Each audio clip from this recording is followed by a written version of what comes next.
ক্রিকেটে ব্যবহৃত ব্যাটে লাগানো সেন্সর, আম্পায়ারের হাতে এই মেশিন কিংবা স্টাম্পের ভেতরের গর্তে লাগানো সেন্সরের পেছনের কারণ কি কখনো জেনেছেন?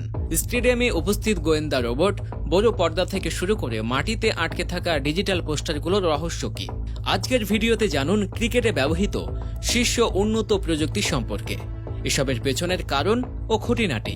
1 নম্বর, স্পাইডার ক্যাম, একটি ক্যামেরা সিস্টেম যা তারের মাধ্যমে একটি খুঁটির সাথে সংযুক্ত থাকে। ক্রিকেট মাঠে 4টি খুঁটি রয়েছে যার সাথে স্পাইডার ক্যাম সংযুক্ত। এই ক্যামেরা অনেক ধরনের পজিশনে কাজ করতে পারে। এইভাবে বিভিন্ন কোণ থেকে উচ্চমানের শট ক্যাপচার করা খুব সহজ হয়ে যায়। একজন অপারেটর স্পাইডার ক্যাম নিয়ন্ত্রণ করে একটি জয়স্টিকের সাহায্যে। তিনি এক জায়গায় বসে স্পাইডার ক্যামটিকে মাঠ জুড়ে এদিক সেদিক নিয়ে যান। 2 নম্বর, এলইডি স্টাম্প। এটি আপনাকে কিছুটা অবাক করতে পারে, তবে ক্রিকেটে ব্যবহৃত উইকেট স্টাম্প চার্জ করা হয়, তাও প্রতিদিন ম্যাচের আগে। প্রকৃতপক্ষে এটি একটি সাধারণ ক্রিকেট স্টাম্প নয়,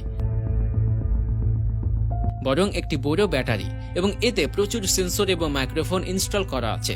প্রকৃতপক্ষে তারা কেবল শব্দই রেকর্ড করে না, তবে তাদের মধ্যে ইনস্টল করা সেন্সরগুলি এমনকি বলের গতিও বলতে পারে। আমরা আপনাকে বলি যে তাদের দাম হাজার নয় লাখ টাকা। 3 নম্বর, বল গ্যাস। রোহিত শর্মা এবং ক্রিস গেলের মতো বিস্ফোরক ব্যাটসম্যানরা ব্যাট করলে বলের আকৃতি প্রায় খারাপ হয়ে যায়। এটি ছোট বা আর গোলাকার হয় না। আম্পায়াররা একটি বল গেজ ব্যবহার করে যা নির্ধারণ করে যে বলটি ব্যবহারযোগ্য কিনা তার গোলাকার হওয়ার কারণে। 4 নম্বর, সেফটি শিল্ড। এই ডিভাইসটি আম্পায়ারদের দ্বারা পরিধান করা নতুন ডিভাইসগুলির মধ্যে একটি।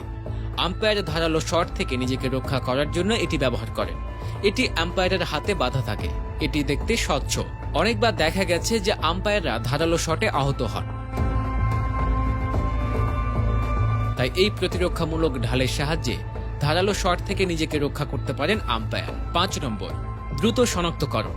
আপনি নিশ্চয়ই লক্ষ্য করেছেন যে যখন একটি বল ব্যাট স্পর্শ করে বা পাস করে এবং বলার রিভিউ নেয়, তখন মধ্যম পর্দায় একটি সাদা পর্দা খোলে। এতে হৃদস্পন্দনের মতো কিছুটা তরঙ্গ রয়েছে। যদি বল ব্যাট স্পর্শ করে, এটি উপরে এবং নিচে চলে যায়, এবং যদি এটি ব্যাট স্পর্শ না করে তবে লাইনটি সোজা থাকে। অ্যাজ ডিটেকশন বা আল্ট্রা অ্যাজ শব্দ ফ্রিকোয়েন্সিতে কাজ করে, বোলিং বল হাতে ধরার আগে বলটি ব্যাটের সাথে যোগাযোগ করেছে কিনা সেটি দেখার জন্য। 6 নম্বর, স্পিড গান। স্পিড গান ব্যবহার করা হয় বলারের করা বলের গতি নির্ণয় করতে। এর মাধ্যমে বোলাররা তাদের বোলিং গতির উপর নজর রাখতে পারে এবং সেই অনুযায়ী যথাযথ পরিবর্তন করতে পারে। এটি একটি রাডারের মতো কাজ করে।